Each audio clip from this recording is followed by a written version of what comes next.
So, come. So,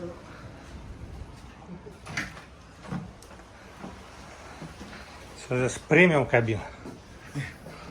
so this one's actually made from a shipping container. So this one has a nice wraparound balcony. It's about reducing the space, the room space, you end up with this open space.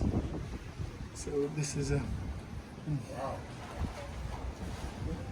So by reducing the size of the room, you end up with this open space. So this one, everybody loves this one. It's like this time.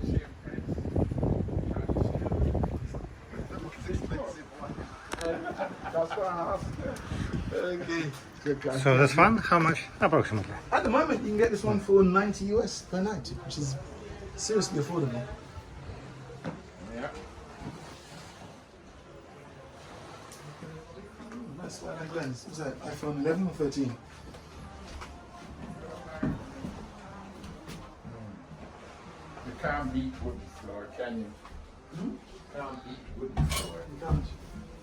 You know, this is also a shipping container.